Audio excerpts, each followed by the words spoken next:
नमस्कार, मैं उसे तो उत्तर प्रदेश की बड़ी खबरों में आपका स्वागत है। आज 27 जून दिन शनिवार। खबरों की ओर बढ़ने से पहले एक महत्वपूर्ण बात, अगर आप भी सरकारी नौकरी की तैयारी कर रहे हैं तो हमारे बुलेटिन के अंत में ही हम करंट अफेयर से कुछ सवाल लेकर के आते हैं, जिसका अगर आपने सही जवाब दिया तो आपका नाम हमारे बुलेटिन के अंत में दिखाया जाएगा। तो चलिए एक नजर डालते हैं आज की सुर्खियों पर। यूपी के संस्कृत स्कूलों में पंख पोर्टल पर होगा पंजीकरण। यूपी में बिना फायर एनओसी नहीं मिलेगा बिजली कनेक्शन। अगस्त के बाद शुरू होगी यूपी आउटसोर्स की भर्तियां। अब नहीं भटकेंगे मरीज, यूपी बनाएगा एकीकृत इमरजेंसी नेटवर्क। ऑस्ट्रेलिया को हराते ही सेमीफाइनल में पहुंचेगी टीम इंडिया। चलिए एक नजर डालते हैं आज की 25 बड़ी खबरों की ओर। यूपीपीएससी पीसीएस 2026 भर्ती के लिए 500 पदों पर आवेदन शुरू। उत्तर प्रदेश लोक सेवा आयोग ने पीसीएस 2026 भर्ती का नोटिफिकेशन जारी कर 500 पदों पर आवेदन मांगे हैं। ऑनलाइन आवेदन 25 जून से 27 जुलाई तक होंगे। आवेदन से पहले ओटीआर नंबर अनिवार्य है। संशोधन की अंतिम तिथि 3 अगस्त है। आयोग ने भविष्य में रिक्तियों की संख्या बढ़ाने की भी संभावना जताई। सूर्यघर योजना में यूपी बना देश का नंबर 1।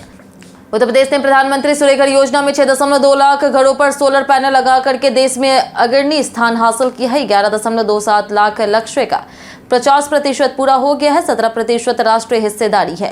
रोज 2100 इंस्टॉलेशन, 2000 मेगावाट क्षमता, 40 से 50 करोड़ कारोबार और 80,000 रोजगार सृजित हुए। यूपी के संस्कृत स्कूलों में पंख पोर्टल पर होगा पंजीकरण।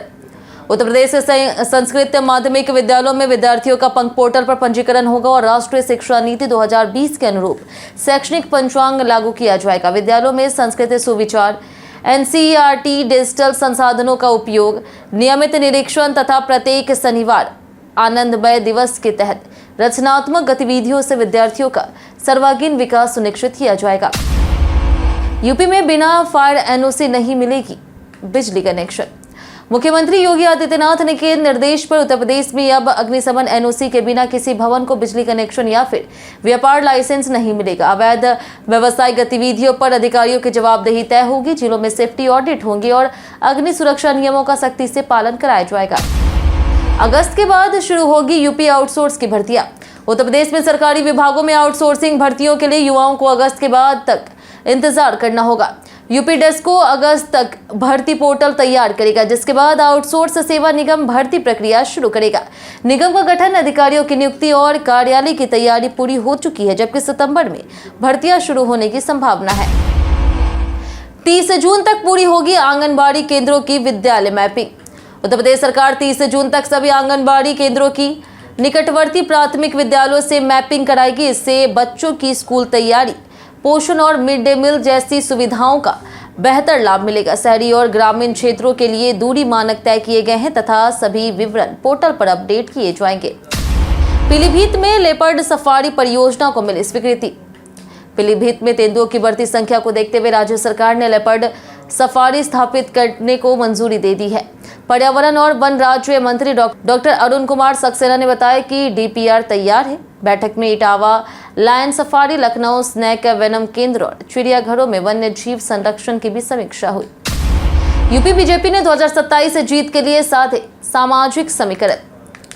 2027 विधानसभा चुनाव की तैयारी में भाजपा ने उत्तर प्रदेश की नई संगठनात्मक टीम घोषित की। 60% नए चेहरे को जगह मिली। 20 ओबीसी, 6 दलित, 7 ब्राह्मण और 6 क्षत्रिय नेताओं को प्रतिनिधित्व दिया गया।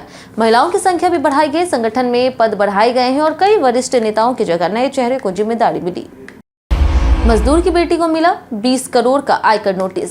उन्नाव बीए छात्रा रश्मि सविता, जो मजदूर परिवार से है, उसको आयकर विभाग ने 20.98 करोड़ रुपए की कथित अघोषित आय का नोटिस भेजा है। जांच में आधार पैन के दुरुपयोग से दिल्ली में फर्जी फर्म चलाने का खुलासा हुआ। छात्रा ने विभाग को जवाब देकर के पुलिस से धोखाधड़ी की जांच और कार्रवाई की मांग की। अग्निकांड के बाद यूपी सरकार ने स्कूलों में सख्त कदम उठाए।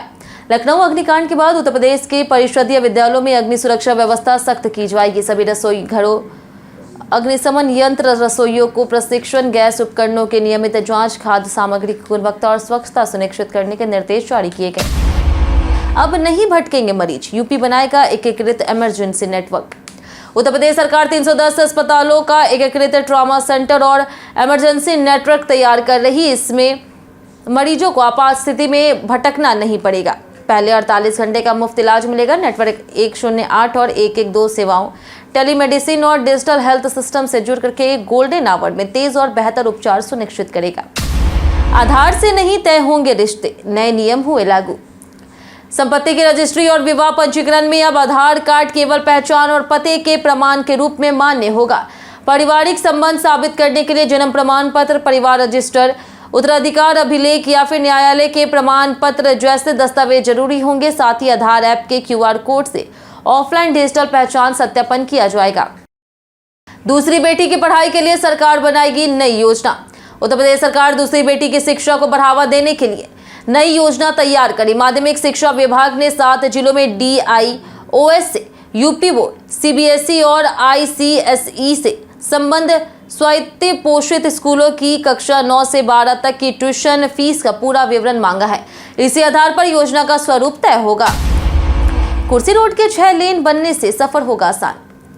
लखनऊ के कुर्सी रोड पर डंडिया चौराहा से बेहटा तक 12.5 किलोमीटर सड़क को 60 करोड़ रुपए की लागत से 4 लेन से 6 लेन किया जाएगा। सर्विस रोड से अवैध कब्जे हटेंगे, ट्रैफिक जैम कम होगा और 50 से अधिक कॉलोनियों सहित 5 लाख से ज्यादा लोगों की आवाजाही सुगम बनेगी।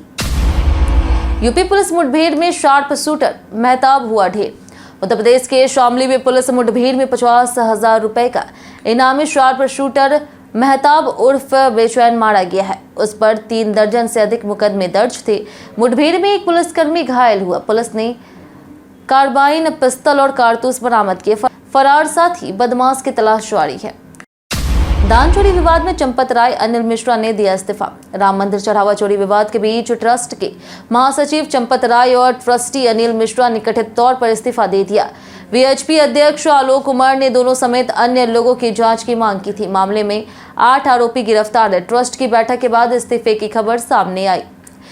यूपी के 8 शहरों में सस्ते आशियानों की बम्पर सेल। उत्तर प्रदेश में सस्ते सरकारी घर खरीदने का शानदार मौका है। यूपी हाउसिंग बोर्ड और 8 शहरों के विकास प्राधिकरण 7.80 लाख से 1.07 करोड़ रुपए तक के फ्लैट पहले आओ पहले पाओ आधार पर बेचे जाएंगे। समय पर भुगतान पर 6% तक छूट मिलेगी। लखनऊ, गाजियाबाद समेत कई शहरों में आवेदन जारी है। विश्व हिंदू परिषद करेगी गांव-गांव पुजारियों का प्रशिक्षण विस्तार। विश्व हिंदू परिषद ने प्रखंड स्तर पर पुजारियों के प्रशिक्षण का विस्तार करने की योजना बनाई है। पूजा पद्धतियों को स्थानीय भाषाओं में संकलित किया जाएगा और सभी जातियों को प्रशिक्षण मिलेगा। उद्देश्य हिंदू धर्म प्रसार, परंपराओं का संरक्षण और सामाजिक समरसता बढ़ाना बताया गया है। राम मंदिर मामले में योगी का सख्त संदेश। अयोध्या राम मंदिर चढ़ावा चोरी मामले में FIR के बाद मुख्यमंत्री योगी आदित्यनाथ ने चेतावनी दी है कि राम भक्तों की आस्था से खिलवाड़ करने वालों को बख्शा नहीं जाएगा। उन्होंने बिना प्रमाण आरोप लगाने से बचने और सबूत होने पर SIT को सौंपने की अपील की है। मामले में 8 आरोपी को गिरफ्तार किया गया। 100% प्लेसमेंट के साथ ह्यूमैनिटीज विभाग बना नंबर 1। IIT कानपुर के 2024-25 प्लेसमेंट में सबसे बड़ा record humanities and social sciences विभाग ने 100% प्लेसमेंट के साथ बनाया, जबकि CSE का प्लेसमेंट 97% तक रहा। कुल 1530 में से 1125 छात्रों को नौकरी मिली। 455 प्लस कंपनियों ने भर्ती की। 200 PPU और 29 अंतर्राष्ट्रीय ऑफर मिले। डबल मेजर का प्लेसमेंट 96% रहा। ऑस्ट्रेलिया को हराते ही सेमीफाइनल में पहुंचेगी टीम इंडिया। ICC महिला T20 वर्ल्ड कप 2026 में बांग्लादेश को हरा करके भारत ने सेमीफाइनल की उम्मीदें कायम रखी। टीम के 4 मैचों में 6 अंक है। सेमीफाइनल में सीधे पहुंचने के लिए 28 जून को ऑस्ट्रेलिया को हराना जरूरी है। हार की स्थिति में भारत को दक्षिण अफ्रीका की कम से कम 1 हार और बेहतर नेट रन रेट की उम्मीद रहेगी। राम मंदिर विवाद पर सपा का भाजपा पर बड़ा हमला। अयोध्या राम मंदिर चढ़ावा चोरी मामले में FIR के बाद श्री राम जन्मभूमि तीर्थ क्षेत्र ट्रस्ट के महासचिव चंपत राय और सदस्य अनिल मिश्रा ने इस्तीफा दिया। इस पर समाजवादी पार्टी ने भाजपा और मुख्यमंत्री योगी आदित्यनाथ पर गंभीर आरोप लगाए। चोरी हुए धन, जेवरात, कथित भ्रष्टाचार और बड़े आरोपियों पर कार्रवाई की मांग उठाई। पंचायत चुनाव विवाद में हाईकोर्ट की सख्त टिप्पणी। इलाहाबाद हाईकोर्ट में पंचायत चुनाव को लेकर के सुनवाई हुई, जिसमें आयोग ने बताया कि वह तैयार है, लेकिन राज्य सरकार व्यवस्थाएं नहीं दे रही। OBC आयोग की रिपोर्ट और आरक्षण प्रक्रिया के कारण चुनाव टल सकते हैं। सरकार पर संवैधानिक उल्लंघन के आरोप हैं और राजनीतिक विवाद भी बढ़ गया है। यूपी में मॉनसून 48 घंटे के भीतर एंट्री करने की संभावना। उत्तर प्रदेश में मॉनसून 24 से 48 घंटों में प्रवेश कर सकता है, जो 8 दिन देरी में से है। गोरखपुर कानपुर देहात में बारिश हुई, कई जगह पानी भर गया है। 32 शहरों में बारिश और 38 जिलों में हीट वेव अलर्ट है। 29 जून से बारिश बढ़ेगी और जुलाई के शुरुआत तक पूरे प्रदेश में मानसून सक्रिय हो जाएगा। कई कारणों से दर्ज भारत के इतिहास में आज की तारीख 1839 में रंजीत सिंह का जन्म हुआ, जो सिख साम्राज्य के प्रसिद्ध महाराजा थे। 1919 में नृत्यांगना अमला शंकर, 1939 में संगीतकार राहुल देव बर्मन, 1950 में गायक नितिन मुकेश, 1955 में पत्रकार पूर्णिमा वर्मन और 1964 में एथलीट पीटी उषा का जन्म हुआ। 2008 में सैम मानेकशॉ का निधन हुआ। हम प्रतिदिन आपसे 5 ऐसे जरूरी सवाल उसके जवाब बताएंगे जो कि यूपीपीएससी जैसे अन्य प्रतियोगी परीक्षाओं में काम आएंगे। सवाल इतिहास, यूपी स्पेशल, विज्ञान, करंट अफेयर्स और भूगोल से रहेंगे। पूछे गए 5 सवाल में आपने कितना सही जवाब दिया हमें कमेंट करके जरूर बताएं। तो हमारा पहला सवाल है, उत्तर प्रदेश राज्य के उत्तर से दक्षिण के बीच की चौड़ाई कितनी है? ऑप्शन ए है 60 kilometre, option B 120 kilometre, option C है 180 किलोमीटर, ऑप्शन डी 240 किलोमीटर। इसका सही जवाब है ऑप्शन डी 240 किलोमीटर। हमारा दूसरा सवाल है कि मौर्य वंश ने उत्तर प्रदेश राज्य सहित संपूर्ण भारत पर कितने वर्षों तक शासन किया? ऑप्शन ए है 75 वर्षों तक, ऑप्शन बी है 100 वर्षों तक, ऑप्शन सी 125 वर्षों तक और ऑप्शन डी 145 वर्षों तक। इसका सही जवाब है ऑप्शन डी 145 वर्षों तक। हमारा तीसरा सवाल है, इनमें से कौन सा शासक अपनी राजधानी दिल्ली से आगरा और फतेहपुर सिकरी ले गया था? Option A Akbar, option B Sher Shah Suri, option C Rana Sanga, option D Sikandar Lodi. इसका सही जवाब है ऑप्शन ए अकबर। हमारा चौथा सवाल है कि मुगलकालीन इतिहासकार किस राज्य को हिंदुस्तान की संज्ञा देते थे? ऑप्शन ए है Punjab, option B Uttar Pradesh, option C है बंगाल, ऑप्शन डी है गुजरात। इसका सही जवाब है ऑप्शन बी उत्तर प्रदेश। इनमें से कौन विश्वविद्यालयों का कुलाधिपति होता है? ऑप्शन ए राज्यपाल, ऑप्शन बी मुख्यमंत्री, ऑप्शन सी है विधानसभा अध्यक्ष, ऑप्शन डी है शिक्षा मंत्री। इसका सही जवाब है ऑप्शन ए राज्यपाल। इसी के साथ बढ़ते आज के सवाल की। आज का सवाल है, आपके क्षेत्र में यातायात की व्यवस्था कैसी है? आप अपना जवाब हमें हमारे कमेंट सेक्शन में लिखकर जरूर बताएं। आज के लिए इतना ही। उत्तर प्रदेश की तमाम खबरों के साथ बने रहने के देखते हैं डेली यूपी, और साथ ही यूट्यूब चैनल पर देखें, चैनल को सब्सक्राइब कर दें, और अगर आप फेसबुक पेज पर देख रहे हैं तो लाइक और फॉलो जरूर करें।